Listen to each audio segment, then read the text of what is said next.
This is One on One.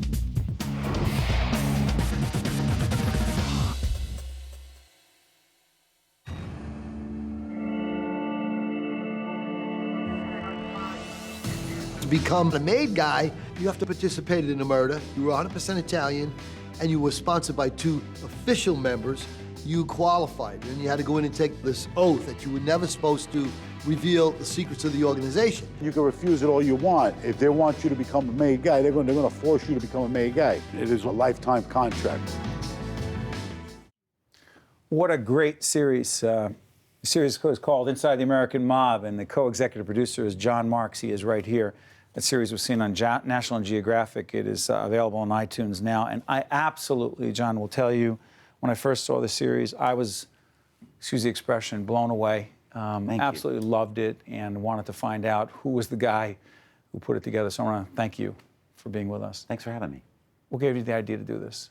Well, National Geographic wanted a mafia series of some kind. They did not want to go back and retrace the steps of doing the umpteen versions of a mob show that had been done on cable television. They didn't want it. They wanted something ambitious, but they didn't know necessarily what that was. So the idea was, how can we tell the story in such a way that it's not only fresh and feels like we're getting somewhere new, but also give it some context?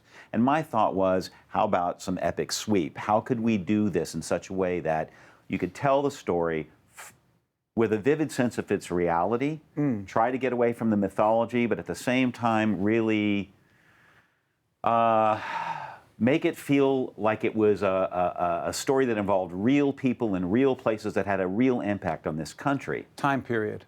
We thought we better start in the 70s, which is sort of the high point of the mob's power. To go any further back than that, it was really hard to think about getting people who could talk first person about That's events. Right. So it would have been a history show, and all that history from the 30s. That's been done. It's been done. So we wanted to sort of say, let's start where we can start and have people tell the story from the inside, both from the mob side and from law enforcement. Let's not just do the big wigs. Let's get people who are out on the street as well, so we can get a sense for the whole picture, upstairs, downstairs. So the 5 New York families, right, and then also the Philadelphia mob as well. Name the 5 New York families.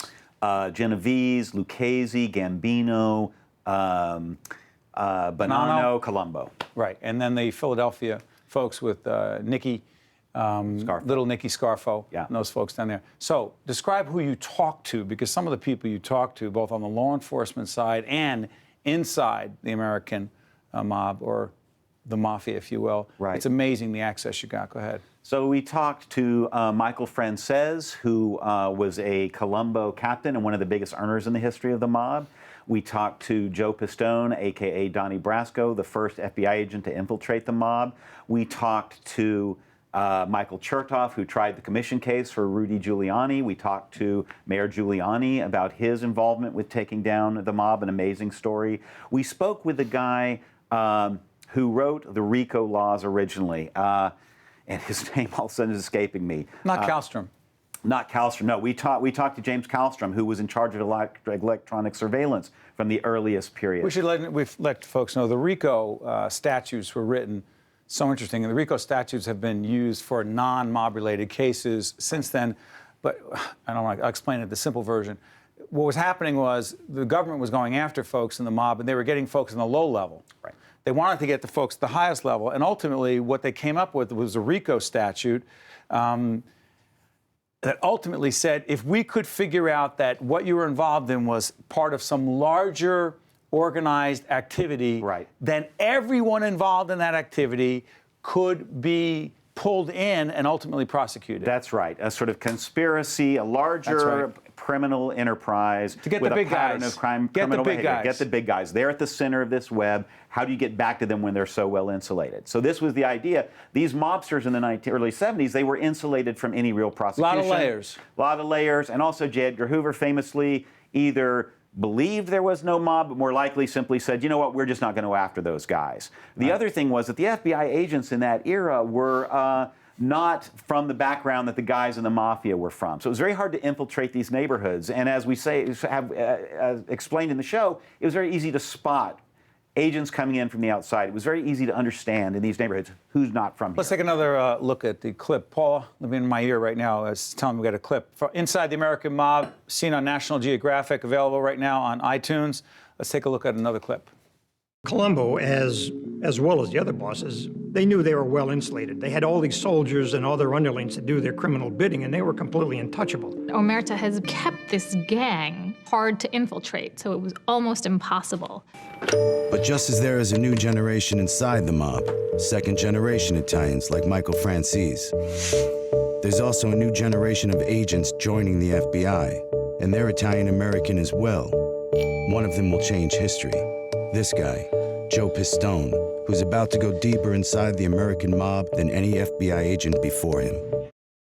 You know, it's so fascinating. By the way, Omerta, we should let folks know, was the vow of silence, if you will, which got broken a few times. And then after that, there really is no vow anymore, if you will. There's no vow anymore now. I mean, there was a time when people really believed that you took an oath, and it was a blood oath, and if you essentially said, I am not going to say anything about this business that I am in, ever, to anybody outside of our ranks. And even within the ranks, there was a sense of who you talked to, what you said to whom. You rarely mentioned first names of the people you worked with. It was real. Let's do the interesting thing about Joe Pistone. One of the first interviews that we did when one-on-one, before one-on-one came to public television, we used to do it at Comcast, a different network. And one of the first interviews we did at Comcast, one-on-one, was with Joe Pistone. One of the first interviews he did when he came out, right? Yeah. And believe it or not, I don't want to go into detail, he had to get some folks in the FBI who knew us to give the okay to do that interview. Yeah, they totally said, trust him, because his life was, I think it was a $500,000 contract he had on his life. Tell folks how significant it was for Joe Pistone, a.k.a. Donnie Brasco, who played by Johnny Depp. Johnny Depp. How significant was it that he infiltrated the mob, was right there, got the information he had, working for the FBI, just almost destroyed his family in the process, right? Right. Because he was deep in. Right. How significant? I think it's hard to overstate the significance of that infiltration until the point when Joe Pistone was able to get in because he came from an Italian-American By the way, background. some of the people who brought him in were killed over that. They were killed over it. Yes, they were. In fact, Because they vouched for him. They vouched for him. Go ahead. People at a high level, captains vouched for him. They were killed. You got to realize that in the early 70s, the FBI and local law enforcement could watch the power of this organization. They could see that it was inside unions. They could see it was influencing City Hall. They knew how much money it was raking in. It's going to be hard to know how much they actually made back in the day, but enormous amounts of money. Taxes on a city like New York, a tax on a city like Philadelphia, no way to get at them. The building right here. Say the building right here in the heart of Manhattan. Concrete building. Guys are coming in, they're building. That building could cost how much more because of organized crime? I think there was a 2.5% tax essentially on every single piece of that property. The windows, down to the concrete. You know, you paid for it if you lived in this city. The chicken concession in this city was run out of the Gambino family. When Frank Perdue wanted to bring his chickens in here, he had to meet with Big Paul Castellano, the head of the Gambino family, to make that work. Who was in fact killed by those associated with John Gotti. That's exactly right. And how about the Fulton Fish Market? Fulton Fish Market is another example, completely in the hands of one of the five families. So the FBI knew this, and they had all these young agents who were tasked in the early 70s with finding some way to take down this entity. There were a handful of them who came from Italian-American neighborhoods and backgrounds, and it began to be sensible to see if they could get in at the lowest level. Early on, Joe Pistone didn't think he was going to get as high as he got. He didn't think he was going to be offered the chance to become a made man. That would have been unheard of at that time. And he came in as a quote-unquote jewel thief. He came in as a jewel thief, just trying to literally lure some small fry to do business with him. But once it started to happen, and once these members of these families started to bring him in, and it wasn't just the Bonanos, it was the Colombos initially. Other families. They introduced him to all these other family members. He became a known guy on the street as Donnie Brasco. But by the way, then there were others, because it became clear that the mob was not as sealed off, and you could in fact break in, and you could get access to information. Let me ask you this. There's another expression that is talked about in the film, upstairs versus downstairs mobsters. What does that mean? Well, there's such a hierarchy in the mob. There is the boss, the capo di tutti capi, the guy who runs the show. He is incredibly well insulated, and back in the 70s, you could hardly ever get to him. You often didn't know who they were. Then you have a whole group of people that are under, from the underboss to the consigliere, who's essentially the lawyer or the counsel for the boss. We should make it clear the consigliere is not actually a lawyer. Not actually a lawyer, but a kind of... Some of them are not very well educated at all, but that's another story. Right. An advisor. Yes. A top advisor. Not like Tom Hagen in The Godfather, but go ahead. Right, exactly. Yes, That's a glorified version of it, but go ahead.